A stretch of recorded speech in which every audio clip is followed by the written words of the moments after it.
All right, welcome to week 3 here at Ashford in English 122. I'm Dr. T. You have lots of work to do this week, so let's check it out.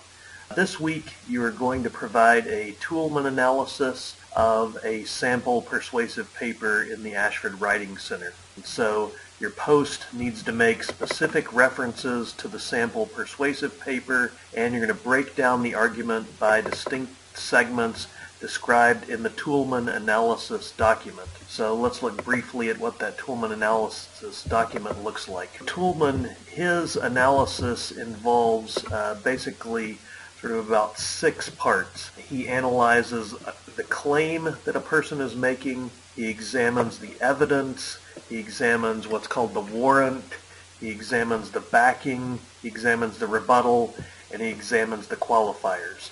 So on this document they explain what each of these terms mean, such as the claim. This is another statement, or this is another way to describe the thesis statement. You can typically find the thesis statement for a paper in the very last sentence of the opening paragraph. Also, one of the things that Toulmin analyzes is evidence. And so when you read this sample paper, look for evidence that the author includes on the major points that he or she is trying to make. Additionally, Toulmin mentions something called the warrant. The warrant is kind of like the most basic assumption that exists in the paper. So let's say the paper that you're reading has to do with health care. The basic assumption would be that people want to be healthy. Or let's say that you're reading a paper that has to do with abortion rights. The warrant is that people respect human life. So when we talk about the warrant, you're really looking for sort of a very basic idea that's present in a paper. Then you'll look for backing. What's the evidence or reasoning used to support the warrant? Well, if the warrant is that all people want to be healthy, then the backing would be, well, don't want you to use drugs because this could injure your health. So this is kind of the idea. The reasoning is the backing, whereas the evidence is specific information that supports the backing. Then there's the rebuttal. Does the paper consider alternative perspectives on a subject? Tell us how that works. And then finally, qualifiers. Qualifiers are very important in writing. You don't want to make sweeping generalizations. You don't want to say every video game ever invented is bad for kids, or all social media sites are damaging to the public. It's not appropriate argumentation to use words like all or every. You have to qualify things. Not every Republican president is bad. Not every Democratic president is bad. Not every single politician is corrupt. You have to qualify these things. Some presidents are bad. Some politicians are corrupt. Not every single one is bad or corrupt. You have to be careful about using these sweeping generalizations. This sort of stuff can get you in trouble in your writing. You're going to write a little Toulmin analysis, and this is going to be fairly short, so between 200 and 300 words, and as usual, make sure that you respond to at least 2 of your classmates. Once again, the responses to classmates have to be at least 125 words. And you're going to be commenting on your classmates' posts by responding to their use of the Toulmin analysis. Does their analysis include all of the required segments? All right, so that's discussion 1. Discussion 2 is going to be to write a concluding paragraph. So write a concluding paragraph for the research paper that you're writing this term. The concluding paragraph summarizes your thesis statement, summarizes your main point, and reiterates your position on the paper. Your conclusion has to have a closing argument, a summary of the paper, and a rephrased thesis statement. Don't just cut and paste your thesis statement from paragraph 1 into the concluding paragraph. Make sure that you rephrase it. I like to think of a concluding paragraph as sort of like the altar call at the end of a church service. At the end of a church service, the pastor frequently invites people to join the church. The concluding paragraph is you want your audience to join your church. Your church is your argument. You want to make the audience think. You want to make the audience do something, support your ideas, believe what you say. So leave your audience with some food for thought. Make your audience think. Think of the concluding paragraph as like the final joke that a comedian tells on stage at a show. You want to leave the audience wanting more. You want to leave the audience on a high note.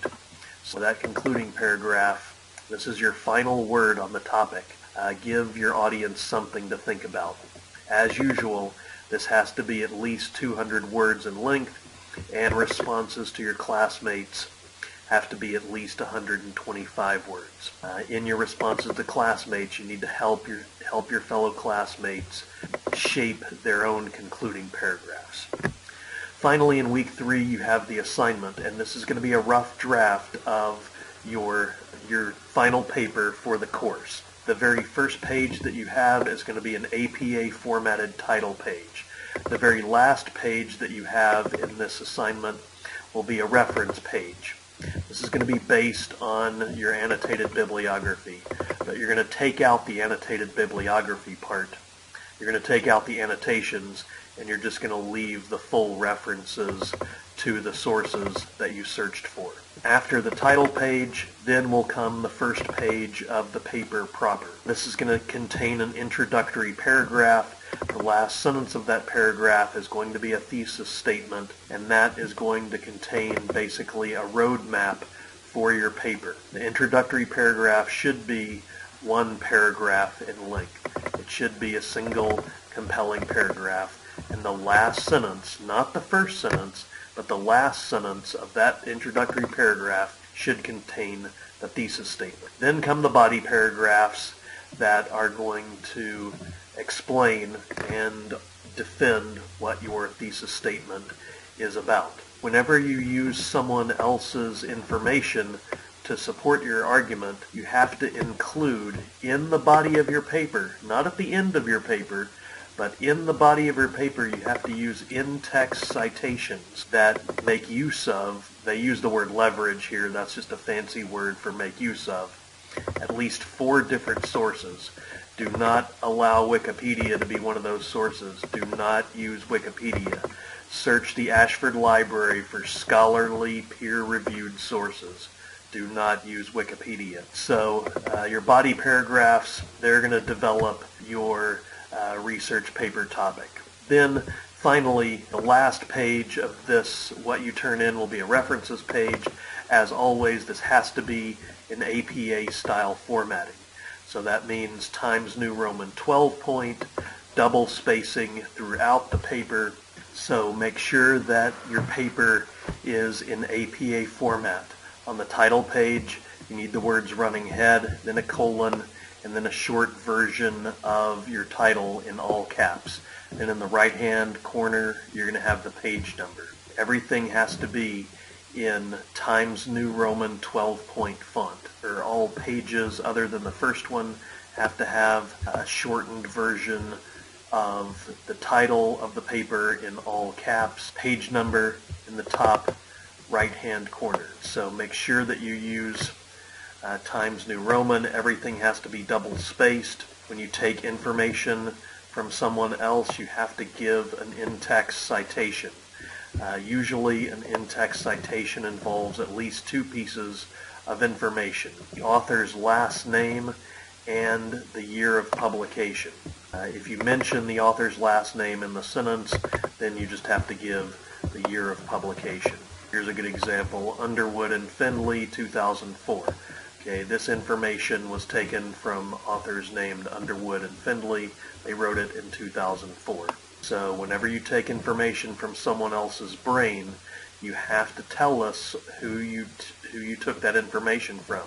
Otherwise, this is cheating. You cannot steal information from other writers and pass it off as your own. That is plagiarism, and that will cause you big problems in academic writing. When you create these documents, You have to follow very carefully the format. Your references page needs to look like this. The word references centered in the middle of the page. The references list has to be in alphabetical order. It's got to be in alphabetical order. Don't number it. Put it in alphabetical order. Also, the first line of every reference does not need to be indented, but lines 2 and following do have to be indented 1 tab or 1/2 inch. That's usually what the tabbing is set at. So the references page should look exactly like this. Times New Roman 12 point. Everything is double spaced. The titles of journals, magazines, newspapers, those are in italics. The titles of articles are not in italics, nor do they have quotation marks around them. So follow the examples that are set out for you. Alphabetical order, double spaced, Times New Roman. The word references is centered. You're not skipping any lines between the references. This is just natural double spacing. All right, so there are a lot of examples that Ashford provides for you. Please follow those examples. Those will really help you out. Make sure that you follow the directions. Make sure that you follow the examples. This is key. I hope some of this helps. Please follow the directions very carefully.